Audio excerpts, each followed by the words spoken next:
অভিযোগ ছিল বনাঞ্চলের জমি দখল করে বসতি গড়ে তোলা হয়েছে, তাই বনাঞ্চল বেদখল করতে রবিবার অভিযানে নামে প্রশাসন।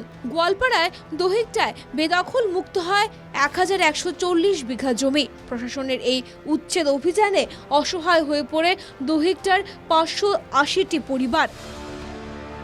বহু কষ্ট করে তিলে তিলে মাথা গোজার আশ্রয় গড়ে তুলেছিলেন তারা, কিন্তু সরকারের কঠোর নির্দেশে মুহূর্তে সবকিছু শেষ হয়ে যায়। ভিটেহারা মানুষের আশ্রয় ব্রহ্মপুত্রের বালুচর।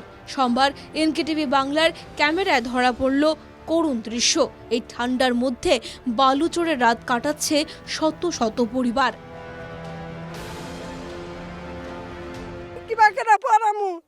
আমার বাড়ি ঘর ভাঙা দিছে, আমি আর নাতি দুটা কোনে রাখুম।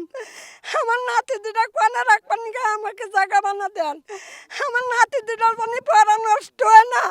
আমি মানুষের বাড়ির কাম করে হাজিরা করে মুজিরা করে আমি নাতি দুটা পড়াইছি।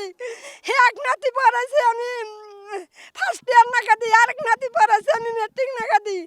আমি খুব দুঃখী, আমার মতো দুঃখিয়া মানুষ নাই। এখন তো ধরেন আমরা কোথায় যাব, আমাদের তো নদী ভাঙ্গা মানুষ, আমরা কোনো মতে যাইছিলাম ওই জায়গায়, কিন্তু এখন যদি সরকারের নির্দেশ অনুসারে আমরা আইসা পড়লাম, আমরা আপন ইচ্ছে জায়গা ছেড়ে দিছি, তাহলে আমাদের সরকারের কিছু সংস্থাপনের ব্যবস্থা করে দিক। এখন উচ্ছেদ যে করছে এই উচ্ছেদটা একবারে মানে গ্রহণযোগ্য না, কারণ আমার যাওয়ার মতো কোনো রাস্তা নাই, আর আমরা কোথায় যাইতেও পারবো না, যেহেতু এক ইঞ্চি মাটিও নেই আমাদের। এই জায়গায় যেগুলো মানুষ মানে ভেঙে চুলে দিয়েছে সরকারে উচ্ছেদ করছে, এই উচ্ছেদটা একবারে গ্রহণযোগ্য না। এই মানুষগুলো নদী ভাঙ্গা মানুষ, আর কিছু গোয়ালপাড়া ডিস্ট্রিক্টের লোকাল মানুষ আছে, তো গোয়ালপাড়া ডিস্ট্রিক্টের বেশি সংখ্যক মানুষ নেই।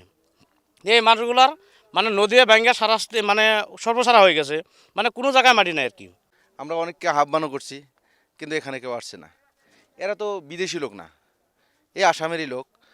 কেউ হয়তো নদী ভাঙ্গার মানে নদীর তাড়নায় এখানে উঠে এসেছিল, কিন্তু ওই টাইমে তো কেউ বলে না এটা ফরেস্টের মাটি। এখন 15-20 বছর ওখানে থাকার পরে আজকে এখান থেকে ভেঙে দিল। রবিবার উচ্ছেদ অভিযান শেষ হয়। সোমবার থেকে বেদখল মুক্ত এলাকায় শুরু হয়েছে ফেন্সিং এর কাজ। এদিন এলাকা পরিদর্শন করেন বন ও পরিবেশ বিভাগের দায়িত্বে থাকা মুখ্য সচিব MK যাদব।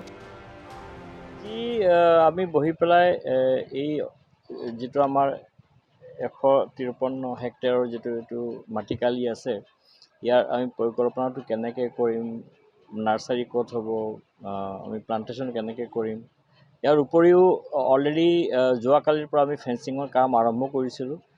এইটো কাম ইতিমধ্যে চলি আছে, আৰু হয়তো এসপ্তাহৰ ভিতৰত এটা এৰিয়া সম্পূৰ্ণৰূপে ফেন্স হৈ যাব। বেদখল মুক্ত হয়েছে বনাঞ্চল। শীঘ্রই বনাঞ্চলে শুরু হবে বৃক্ষরোপণের কাজ, কিন্তু ভিটেহারা হাজার হাজার মানুষের কি হবে সেটাই এখন লক্ষ টাকার প্রশ্ন।